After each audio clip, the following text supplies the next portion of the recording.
Sebenarnya gue tuh nggak terlalu suka mobil. Hmm. Karena gue jujur beli mobil itu hanya untuk biar orang tuh dengerin gue. Dia jual sebuah desain laku sampai 5 miliar dalam waktu 10 hari.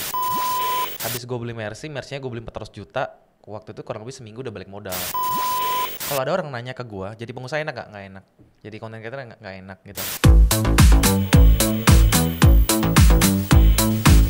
Hai Koriko. Halo, apa kabar? Baik, thank you udah mampir-mampir di sini. Thank you. Ini Koriko ini udah di podcast mana-mana ya yang terkenal. Udah tua soalnya. Boy William. Pak siapa itu?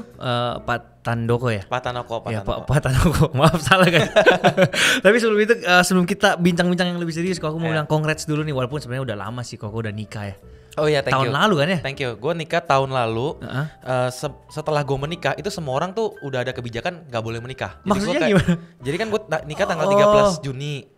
Itu kan udah deket-deket COVID dan udah COVID lah. Habis itu tuh acara terakhir di tanggal yang orang boleh menikah. Yang ada pesertanya. Habis itu tutup lagi semua. Sampai sekarang?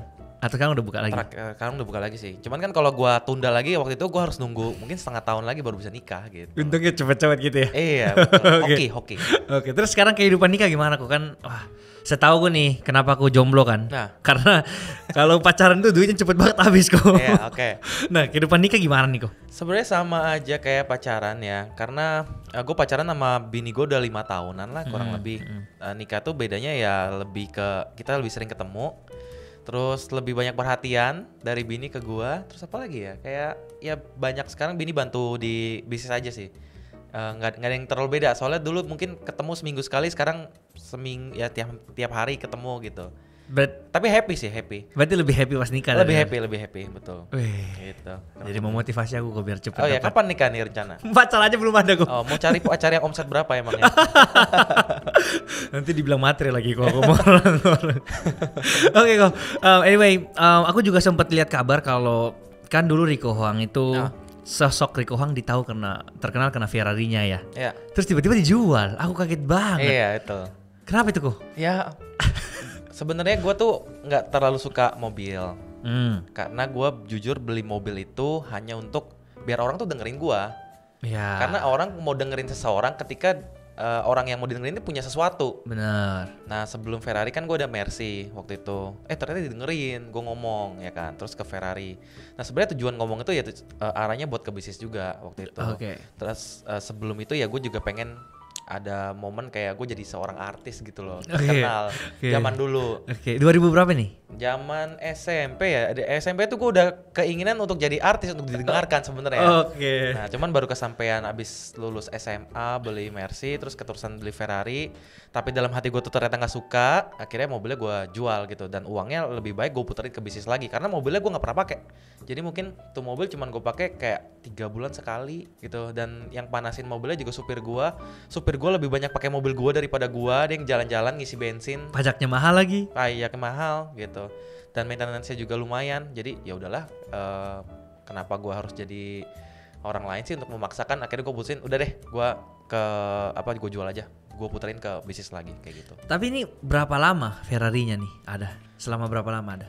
Ferrari itu kalau nggak salah 2 tahun ya, 2-3 tahun deh kayaknya. 3 tahun.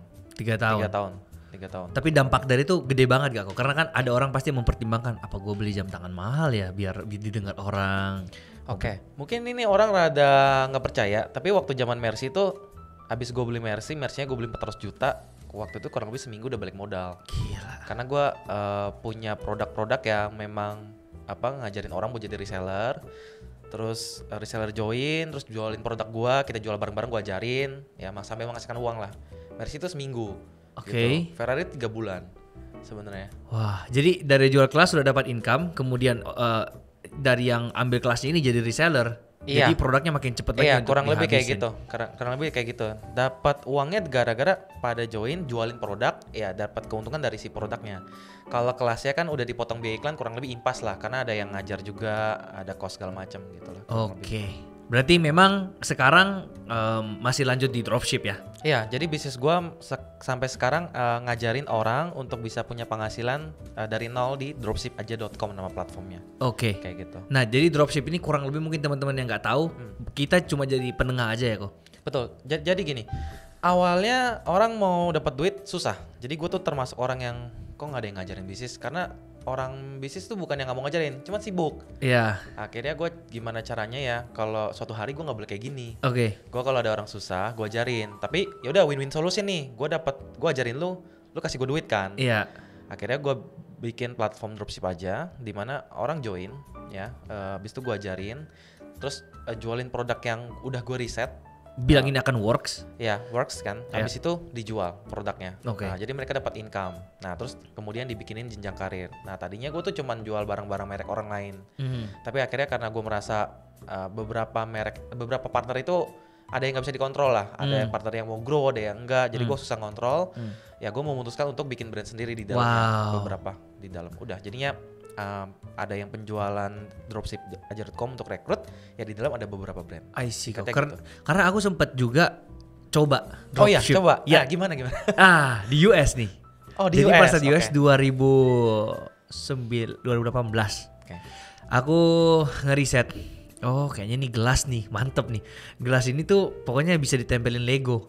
Oh, oke. Jadi unik menurutku kan. Okay. Dan aku tuh targetnya belinya dari Alibaba, lemparnya ke Amazon. Iya. Tapi nggak jalan kok, karena mungkin risetnya yang salah. Oh, sempat jalanin berapa lama? 3 bulan, tapi penjualan kayak 1-2 doang. Oh, oke. Berarti memang salah di risetnya. Oke. Jadi kalau misalnya memang Koko udah risetin orang nih, dan produknya udah works di market, ya itu jauh lebih bagus karena mereka udah langkain step awalnya yang sebenarnya krusialnya di sana. Sebenarnya di Indo itu banyak pemain namanya international dropshipping kan. Oke. Yang jualan kaos terus di print lempar ke market US kalau lagi Natal. Desain-desain Natal kayak gitu. Salah satunya itu ada teman gue namanya Albert Leonardo. Waktu itu tuh kalau nggak salah dia jual sebuah desain laku sampai 5 miliar dalam waktu 10 hari. Ya benar. Tapi zaman-zaman itu. Waktu rame-ramenya. Waktu rame-ramenya gitu. Gue terapin di Indo. Jadi di salah satu di dropship itu kita punya beberapa mesin produksi karena kita ngeprint kaos juga kayak gitu, kita pengen coba. Tapi akhirnya bangkrut. Metode itu nggak works di Indo. Makanya ngeriset kayak gitu tuh lama. Betul. Sampai ketemu caranya gimana. Lu kalau join pokoknya dalam waktu 21 hari lu dapat duit gitu. Itu jaminannya ketika di dropship? Nggak jaminan, tapi 20% orang yang join bisa melakukan itu. 21 hari? 21 hari. Dan ini tanpa modal dong? Iya, tanpa modal, betul. Karena dropship kan benar-benar dikirim duitnya dulu baru ini iya, kesini betul, lagi. betul. Kalaupun konsumennya butuh barang fisik, di setiap titik kota tuh udah ada agen. Jadi mereka tinggal boleh nggak pinjem barang lu dulu, nanti kalau laku gue balikin. Biasanya boleh tinggal tukar KTP or something lah gitu. Teknisnya. Jadi ya gitulah bisnisnya. Oke, tapi gini kok. Ini kan kau udah ngeriset nih sebuah barang misalnya. Apakah barang ini akan selamanya akan tren? Kan nggak juga. Pasti ada putarannya dong. Kayak kadang-kadang yang booming banget dan tiba-tiba ada masanya udah turun. Oke. Jadi barang-barang yang dijual itu bukan barang-barang yang naik turun trennya. Tapi dia lebih stabil dan yang dibutuhkan terus oleh masyarakat. Kebutuhan gitu. Contohnya kalau dulu iya kita tren-trenan. Kalau sekarang kita udah belajar lama-lama kita bikin. Contohnya kita ada produk seperti kayak pengharum mobil gitu, yang secara pricing, positioning, quality product, value-nya pas. Jadi ketika ditawarin ke teman sebelahnya dia beli, ketika habis dia suka dia repeat lagi. Gitu. Jadi kita pilih yang basket size-nya kecil sehingga orang awam juga bisa jualan ke tetangga-tetangganya. Gitu. Jadi gue bener-bener coba ke tetangga gue sendiri, gue coba jualin, mau nggak mau ya udah gitu. Nah, dari ilmu itu gue suruh kita punya mentor-mentor, kita punya reseller, coba lagi gitu. Jadi sampai sekarang gue masih coba jualan juga gitu. Berarti dropship ini dagang sebenarnya ya? Ya dagang, betul. Bener-bener dagang. Yang ada teknologinya lah, jadi nggak manual gitu aja. Iya, bedanya di sana aja sih. Iya, kurang lebih kayak gitu. Oke, tapi dulu kan sebelum ini semua pasti bisnis utamanya Koriko nggak mungkin langsung dropship. Aku sempat baca ada beberapa. Iya. Terus tiba-tiba memutuskan ke dropship itu kenapa sih kok? Mungkin karena naik dan turun ya. Jadi yang lain itu jadi nggak sustain ya. Jadi bener-bener dagang, terus lagi tren ya naik, lagi nggak tren turun, terus berganti. Karena kan gue juga nyari sustain, nggak nyari yang kayak cuman duit cash keras, enggak. Jangan sampai jalanin bisnis tahun ini, tahun depan udah mati, gitu kan. Biasanya kan rata-rata orang itu kalau mulai bisnis kan 5 tahun pertama tuh banyak gagalnya kan. Nah, dalam kegagalan itu ya kalau kita nggak bisa nyari yang sustain bisnisnya ya hancur-hancur juga gitu. Makanya gue seperjalanan cari-cari terus sampai ketemu di dropshipaja.com gitu. Oke, tapi seorang Rico Huang sekarang ini sibuk gak sih? Pasti banyak banget pertanyaan nih, karena kan siapa tahu udah jalan sistem, udah jual kelas, banyak reseller, tinggal diem aja dari reseller aja udah kelaku nih produk gua. Ya, gini. Sibuk gak? Oke. Iya sibuk, gue masih ngantor Senin sampai Sabtu dari jam 9 sampai jam 5, kadang-kadang sampai ya jam 6, jam 7 kayak gitu masih gue lakuin. Kenapa? Karena kalau dulu tuh waktu muda ya, semua orang kan bilang buka bisnis tuh mudah karena tinggal sistemasi autopilot gitu. Ya, tapi ternyata kalau lu udah dalamin nggak segampang itu. Buktinya beberapa orang pun masih ngantor, sampai Elon Musk pun juga masih ngantor kan sampai detik ini. Kenapa? Karena yang dia incer adalah growth-nya, bukan masalah jalan aja lagi. gitu. Kalau dijalanin sama tim ya udah sekedar jalan bisa-bisa aja gitu. Tapi kalau mau growth-nya cepet, si owner ini harus banyak turun juga untuk membenahi semua kerajaan bisnisnya. Kurang lebih gitu. Keren. Berarti walaupun selevelnya Koriko aja tetap harus kerja keras ya? Nggak juga lah, gue nggak yang sesukses itu kan bisa aja. Tapi ada yang lagi viral nih karena udah bahas tentang kerja keras, sempat postingan ini si Aurel yang jualan itu mengundang banyak kontroversi tuh. Aurel, kenapa? Viral kenapa ya? Dia jualan di TikTok. Iya. Terus kok screenshot masukin ke IG. Oke, iya. Terus ya itu gimana sih? Nggak, kadang-kadang tuh gue kalau nyari konten itu tuh suka nyari dari pertanyaan di kolom komentar. Ada kayak 3 jenis pertanyaan tuh yang selalu gue sebel sebenarnya. Yang pertama, mereka selalu pinjem duit sama gue. Nggak tahu lu udah pernah belum dipinjemin duit? Banyak banget. Banyak sampai kan? Di email kok. Itu tuh kayak ada skemanya deh. Gue rasa itu punya ribuan karyawan deh. Jadi banyak orang terenyuh dengan copywriting kesedihan di transfer uangnya. Emang kali ya? Masa sih ada kayak gitu? Karena itu kan terus tiap hari. Lu kesel gak sih digituin? Lumayan. Iya kan? Cuman masa ada sampai company yang berpikir ini bisa jadi bisnis nih? Ya mungkin. Gua hire 1.000 orang aja. Mungkin lu harus tes. Bisa coba tuh jalan ya? Iya, itu yang pertama. Tapi kesel kan? Yeah. Nah mungkin lu gak tanggepin, gue tanggepin. Karena gue orangnya pengen nanggepin yang kayak gitu-gitu. Karena menurut gue itu edukasi kan. Itu yang pertama. Yang kedua tuh isinya orang-orang yang mau mulai bisnis, ya kan? Itu gue masih tanggepin. Nah biasanya yang ketiga ini orang-orang yang udah mulai bisnis tapi dia banyak alasan nih, pengen ini, takut itu segala macam. Dan menyalahkan privilege. Iya, dan menyalahkan privilege. Paling banyak tuh. Iya, berasa di orang lain tuh paling sukses, dia paling susah di dunia, siap gitu kan. Iya. Nah yang ketiga ini gue kan capek ya ngomongnya, kesel kan. Jadi ya udah gue utarakan lah lewat konten dengan contoh-contoh nyata, gitu. Karena kadang-kadang orang tuh gak perlu dengerin motivasi yang baik-baik. Ya, lu tuh harus sering dengerin motivasi tuh yang nyakitin hati lu. Ya, karena selama ini orang nggak sadar dia kalau dikomentarin atau dikasih nasihat kan sakit ya. Bener. Itu tuh yang bikin maju, bukan pantat lu yang diangkat gitu loh. Kalau pantat lu yang diangkat dipuji, ya itu yang bikin lu nggak maju sebenarnya gitu loh. Makanya gue pengen ngajarin orang gini loh cara berpikir yang realistis, bukan sekedar dengar motivasi baik yang bullshit gitu loh. Iya. Jadi biar lu sadar gitu bahwa dunia ini nggak semanis yang lu pikirkan. Oke, kalau gitu, apakah Koko percaya bahwa orang tanpa privilege pun bisa sukses? Definisi suksesnya apa dulu? Ya kalau lu dari tanpa privilege terus lu berharap jadi ratusan triliun, bangun konglomerasi, mungkin perbandingannya 1 banding berapa banyak nih. Ya nggak semua orang iya.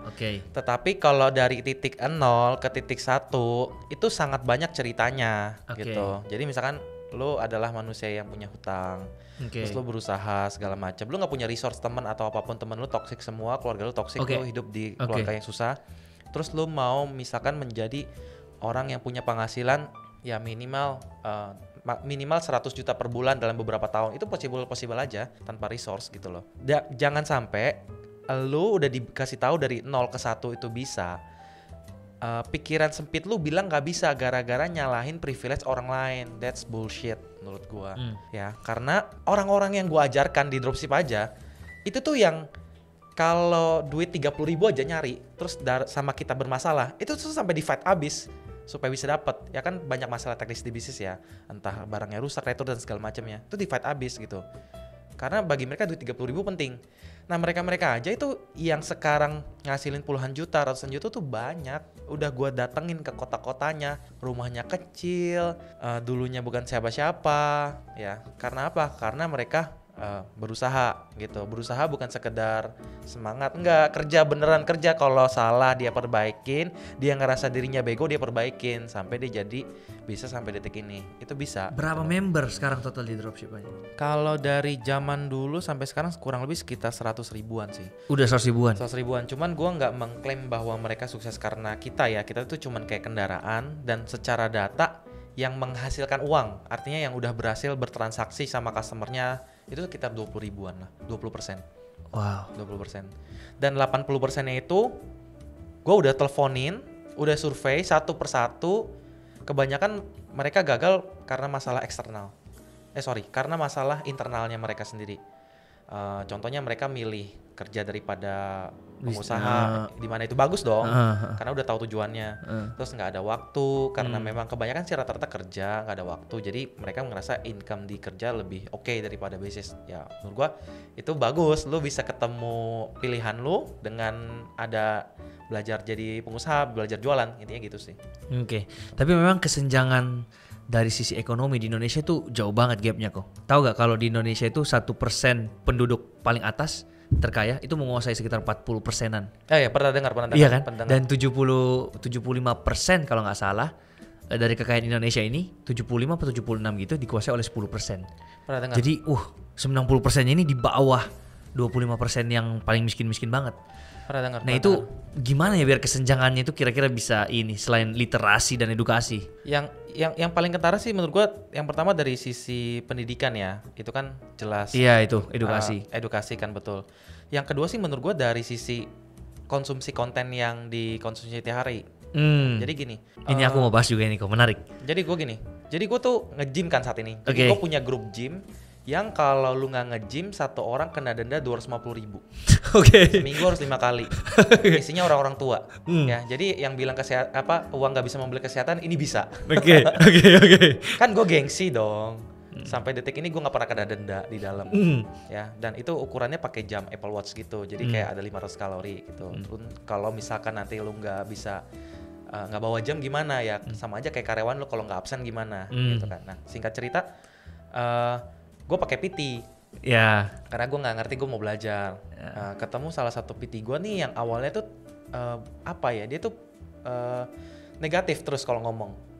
Ada kayak gitu ya? Iya, jadi mungkin income-nya kurang ya. Jadi dia negatif, dia kayak aduh gue capek banget bro, bini gue begini gue begitu. Bayangin gue setiap minggu ketemu sama orang ini tuh 5 kali. Wah, 1 jam. Betapa gue capeknya habis dari kantor ke tempat gym, gue mau ngeluarin hormon stres gue, malah jadi tempat curhat stres gara-gara lo. Gue bilang itu tuh pertama sebulan gue tahan 30 hari, lama-lama gue kesel sendiri gitu. Ya maksudnya kan nge-gym dia ngajarin sih, cuman kadang-kadang suka ngomong sedikit-dikit. Akhirnya tukar PT dong. Nggak, gue tetap pengen beresin ini orang karena gue penasaran juga. Akhirnya gue bilang gini, ya udah deh, passion lu apa? Dia bilang dia pengen jadi content creator. Oke, gue bilang lu mulai aja start di TikTok. Tapi sebelum mulai TikTok, gue pengen otak lu kasih makan. Bukan dengan motivasi gue, karena itu bullshit dan buang waktu gue dan buang waktu lu juga. Tapi lu nonton konten-konten YouTube yang gue saranin. Ya, selama 30 hari. Lu kalau nggak lakuin, ya gue keluar jadi klien lu. Akhirnya dia lakuin. Tiap hari omongannya mulai positif, ya kan. Terus lama-lama dia bikin konten, terakhir ada konten dia yang beberapa ada yang 3 juta views, 2 juta views, tanpa gue ajarin ya. Maksudnya cuma bener-bener lu konten positif, lu makan tiap hari nggak boleh berhenti, terus lu upload gitu. Nah sekarang dia jadi grow, jadi ketika ketemu gue tuh malah super positif. Nanti akunnya kena ban, kenapa dia udah punya metode sendiri gitu. Keren. Nah maksudnya apa sih yang pengen gue kasih tahu? Sebenarnya tuh orang itu bukan berarti nggak boleh nonton konten entertain, tapi dia harus tahu bahwa kita tuh sebenarnya tuh bego loh, gue tuh bego loh dibandingkan orang-orang yang sukses kalau mau ngomongin keuangan, ngomongin bisnis. Tapi karena gue sadar gue bego, gue belajar. Dengan apa? Dengan gue konsumsi nutrisi setiap hari buat diri gue tentang motivasi, tentang bisnis lama-lama supaya gue bisa dibego-begoin orang jadi pintar. Nah ketika udah pintar, habits itulah yang bakal bikin orang bisa percepatan sampai ke depan nanti. Karena gue 1 bulan kerja saat ini capek nih, itu tuh 10 tahun lagi tuh bakal ngerasa worth it banget gitu. Ibaratnya dulu gue nyari uang 100.000 sebulan waktu zaman gue SMP gue sempet jualan. sama sekarang mungkin 100.000 itu hanya beberapa detik atau beberapa menit atau beberapa jam gitu kan. Itu perbedaannya jauh. Kenapa? Gara-gara pas SMP gue udah mulai coba jualan. Coba gue mulai jualannya pas kuliah. Pasti beda banget dong pencapaiannya. Karena kan nggak bisa diraih secara cepat, harus pelan.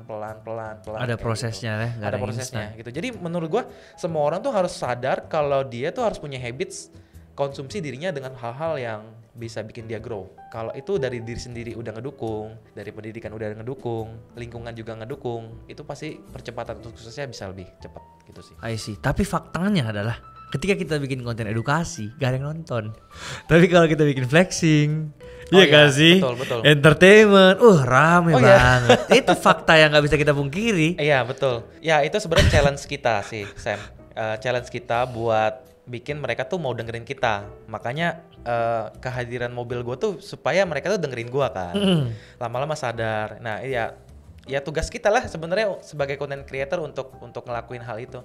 Ya, dan tugas mereka juga yang lama-lama pasti akan kalau udah sadar ya pasti lama-lama akan bagus juga gitu secara pemikiran. Oke, karena sejujurnya sekarang aku ada bikin platform kok yang namanya Sekilas Aja. Oke. Yang sekilasaja.com itu yang tadi aku udah bilang di sebelum ini, kayak itu isinya rangkuman buku. Sebenarnya udah running sih, udah ada rangkumannya 200 buku terbaik di dunia, ada videonya juga, ada audionya juga. Cuman habis ini kayaknya aku masih mau perbaiki sistemnya lagi untuk lebih inilah. Biar lebih bisa diterima oleh masyarakat luas. Ngebantu banget. Iya, biar bisa sukses gitu loh. Betul. Kita harus lebih banyak baca buku, menambah wawasan dan lain sebagainya sih. Betul. Kayak gitu. Betul, setuju. Nah, keren. Nah di titik sekarang nih kok aku penasaran. Impian terbesarnya Rico Huang itu apa sih? Impian. End goalnya. Kan setiap orang pasti ada end goalnya kok. Gue masih, kalau di bisnis sih gue masih banyak yang mau gue raih ya. Dari sisi revenue, produk, tim, semua. Jadi itu satu. Yang bukan kedua, IPO? Ya mungkin itu salah satu jalan. Terus yang kedua, impian gue tuh gue pengen jadi manusia yang konsisten atau disiplin. Itu yang susah tuh. Itu yang susah, tapi itu impian gue. Gimana caranya tuh gue menghabiskan waktu sampai nanti mati, diisi dengan berbagai warna kehidupan, tapi gue bisa konsisten melakukan. Aku mau tambahin dikit tentang konsisten nanti. Ya gak apa-apa, gue lanjut dulu. Ya itu sih, sisanya sih gue pengen, salah satunya adalah konsisten bahagia. Itu ya yang paling penting ya. Jadi dari bisnis, dari percintaan, relationship, spiritual, terus tentang kesehatan juga, itu gue pengen konsisten. Itu yang paling penting sebenarnya sih. Iya, itu nggak gampang, tapi gue mau coba buat beresin itu. Impian gue sih sampai sekarang itu sih. Kalau impianku sekarang ditanya nih kok, aku pengen masuk Forbes 30 Under 30 Asia. Oh iya, masih 22 kan sekarang? Iya, 8 tahun lagi bisa dong. Masih keburu ya, bisa masih ya? Keburu. Iya. Itu sebenarnya. Tapi lain daripada itu, bahas tentang konsisten nih kok. Aku pengen sharing dikit aja sih. Jadi aku tuh start jadi content creator dari 2017. Sempet booming banget di 2019 karena konten YouTubeku ada yang video reaksi luar negeri itu yang nonton sampai 17 juta di YouTube. Iya. Dan yang lainnya juta. Covid datang, aku nggak bisa lagi konten bareng teman-temanku yang luar negeri. Dan singkat cerita itu kan aku salah branding anggapannya. Karena orang nonton videoku untuk lihat reaksinya, ini mereka bule-bule gimana kan. Pas saat mereka hilang, karirku juga hilang selama 2 tahun. Nah kemudian di 2021 tengah aku tukar branding ke bisnis dan investasi. 2022 muncullah konten Seberapa Kaya dan sampai sekarang booming. Tapi yang aku mau coba sampaikan di sini adalah dari aku bawah 2017 kerja pikirin gimana akhirnya 2019 sampai peak naik booming banget. Dan drop sedrop-dropnya di 2019 tengah sampai 2021 tengah, dimarahin 2 tahun. Kalau aku nggak konsisten bikin konten di masa-masa yang paling susah itu, nggak mungkin Seberapa Kaya bisa ada sekarang. Setuju. Jadi bukan masalah gimana kita bisa bertahan pada saat di atas, tapi gimana pada saat nggak enaknya juga kita bisa bertahan. Betul. Dan 2 tahun ini bukan waktu yang singkat gitu loh. Betul. Tanpa income, banyak tim dan lain sebagainya. Betul. Kadang-kadang orang tuh nggak sadar ketika dia pengen jadi seorang pengusaha atau content creator itu sebenarnya bener-bener gak enak. Jadi kalau ada orang nanya ke gua, jadi pengusaha enak gak enak. Jadi content creator gak enak gitu. Kenapa? Karena yang dipikirkan hanya enak-enaknya aja. Tapi dia gak tahu nih cerita-cerita yang 2 tahun lu gagal. 2 tahun berapa tahun gua gagal. Pahitnya dulu sampai dapat bener-bener grip yang pas. Bener. Gua juga punya satu temen di TikTok. Dia salah satu bisnis juga. 3 tahun bisnisnya tuh begitu-begitu aja. 3 tahun. Untung impas rugi. Berarti kan 365 kali 3. Wow. Masih ngantor tiap hari. beresin semuanya tahun 2022, TikTok muncul. Dia punya produk yang salah satunya boom di TikTok. Sekarang revenue-nya nggak karuan. Jadi dalam sekejap Tuhan mengubah hidupnya. Ya. Gara-gara kesempatan ya ketemu dengan apa ya, Konsistensi dan waktu. Jadi Iya. ketemu pas. Coba bayangin dia kalau kemarin 3 tahun itu Berhenti di tengah-tengah. berhenti gitu loh. Iya. Di tengah-tengah. Stres nggak? Dia tetap 3 tahun tuh stres, bukan nggak stres, bukannya kayak ngoyong-ngoyong, enggak, tetap ke kantor tetap stres. Iya. Tapi akhirnya pas TikTok muncul dia kebantu, boom. Dia salah satu top seller TikTok yang besar gitu, gara-gara dia konsisten kayak gitu. Wow. Bayangin ya kan. Iya. Pemula mana yang berani kayak gitu kalau nggak disadarin? Iya. Ibaratnya gitu. Banyak orang yang takut mulai karena ya itu tadi, takut gagal. Iya, betul. Takut dihina teman. Sebenarnya mulai itu gampang. Oke. Ya, Apa kayak- yang susah nih?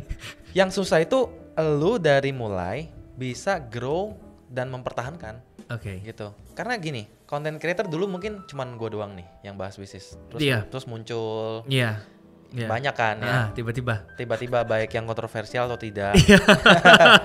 Ya kan. Iya. Nama gue kan tenggelam. Hmm. Tapi apa bisa gue tetap pertahanin di era sekarang, ya kan. Terus lu juga kan sekarang mungkin akan banyak sem-sem baru yang lebih fresh nantinya. Yap.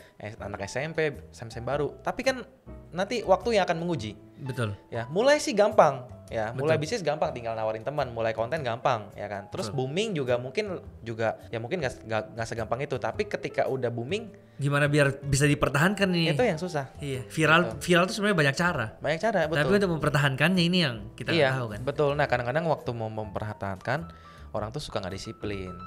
Nah, dia pikir kerja sekali selesai. Itu yang harus diwaspadain. Oke. Terus kalau dari Koko sendiri, apakah sering ambil kelas kah untuk memperdalam ilmu sendiri saat ini? Masih belajar dari YouTube kah? Masih belajar atau ambil kursus online pernah atau gimana?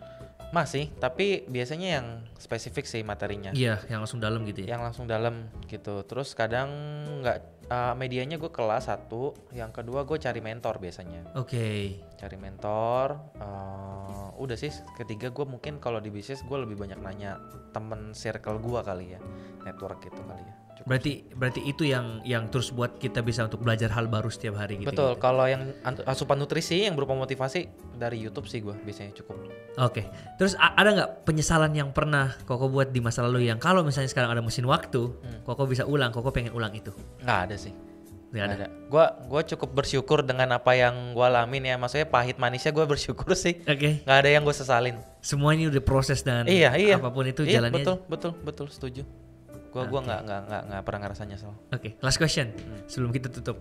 Ada nggak tips dan trik buat teman-teman mungkin yang baru pengen mulai? Karena pasti yang nonton ini banyak anak-anak muda, anak SMA mungkin kuliah yang setelah ini nggak tahu mau kerja apa, mau gimana. Ada nggak tips buat mereka biar bisa sesukses mungkin Koriko? Mulainya nih mulai bisnis apa mulai? Apapun lah kayak yang mereka passion mungkin karir apa. Oh, oke. Mungkin yang pertama harus disadarin dulu ya kemampuan mereka tuh apa. Yang kedua sebenarnya apa sih yang paling senang mereka lakukan. Ya, itu digali dalam. Terus yang kedua boleh mulai cari referensi ketika udah dapat pilihan. Contoh kalau mau jadi content creator ya mulailah jadi konsumen dulu, nontonin kontennya. Kalau mau mulai bisnis ya coba lihat-lihat di sosmed, di YouTube ada bisnis apa sih yang bisa kamu masuki. Terus yang kedua itu kalau menurut gua mulai spesifik lagi bikin mind map ya tentang kalau gue bikin konten apa yang saat ini belum ada dan sebenarnya market butuh. Ya, caranya gimana? Caranya bikin hipotesa kecil dulu, survei ke teman-teman, terus bikin konten pertama MVP dulu, tayang, baru evaluasi. Di bisnis juga sama, jalan dulu sebagai reseller atau jualin produk orang lain, belajar sama si pemilik produknya, apapun tempatnya. Kalau udah nanti ketemu kan cara jualinnya, mindset apa yang harus dipenuhi, baru dari situ mulai evaluasi kalau ada kesalahan, perbaikin sampai jadi seorang spesialis di bidangnya. Kayak gitu. Kurang lebih sih tips gue itu ya kalau mau mulai ya. Oke, tiba-tiba terlintas satu pertanyaan di kepala aku kok. Apa tuh? Untuk dropship nih, marketingnya itu apakah pakai Facebook Ads tetap kan? Atau mencari buyer? Karena kalau ekspor kan kita yang cari buyer. Dropship ajanya apa produk di dalamnya ya? Kalau misalnya ada seseorang yang pengen menjadi dropshipper, kemudian dia join misalnya di dropship aja gitu. Untuk dia mencari pembeli pertamanya dia, itu gimana? Kita dari inner circle-nya mereka dulu. Jadi mereka tuh kan punya teman dan kontak database ya. Oke. Kalau disuruh belajar Facebook Ads kan posisinya nggak ada duit. Betul. Oh, approach satu-satu ke teman-teman sekitar. Butuh nggak ini barang gitu? Iya betul. Approach satu-satu dan harus semangat dong, harus kerja keras juga dong. Betul, itu kan cara pertama kan. Iya. Lo kalau nggak bisa jualan ke teman lo sendiri kan, justru teman kan yang paling toksik biasanya. Yang paling dasar masih miskin ya gitu kan. Coba dulu ke situ. Nanti selama seminggu kita ajarin cara ngomongnya, copywritingnya, cara nawarinnya dan sebagainya. Udah seneng dong dapat stimulus kecil dong. Berarti udah bisa dimasukin nih otaknya kalau ini tuh bisa loh jadi uang. Nah baru mulai masuk, kita suruh rekrut reseller. Nawarin orang buat bantu jualin. Ya kita nggak ngajarin yang internet things dulu karena itu cost. Ya. Nah dari yang kedua ini biasanya berhasil. Kita ajak temennya jualin. Terus kita bikin jenjang harga buat mereka. Jadi dia tangan keberapa bawanya lagi. Iya, yang ngambilnya sedikit lebih banyak. Tadinya kan dropship terus nge-stock jadi reseller, bawahnya dropship. Gitu. Nah kalau udah punya duit, baru kita ajarin internet things. Ya, jadi udah mulai main di marketplace, terus kemudian ada yang ads-nya juga. Beberapa platform kita suruh pilih gitu. Terus biasanya awalnya ada penjurusan. Kamu tuh tipe orang yang sukanya offline apa online? Itu kita wawancarain mereka. Jadi kayak ada IPS gitu loh. Kalau yang suka offline ya kita nggak saranin online, terus kita kasih tahu kalau di offline tuh jenjang karirnya kayak gimana. Kalau di online juga sama, karena kita punya member ada yang sukses banget di offline dan nggak mau nyentuh online, ada juga sebaliknya. I see. Thank you kalau gitu. Semoga teman-teman sekali lagi yang pengen mencoba dan gak ada yang tahu apa yang terjadi sampai kalian mencoba, siapa tahu kalian suksesnya dan rezekinya ada di menjadi pebisnis, silahkan langsung ke website dropship aja. Thank you. Thank you Koriko. Sukses.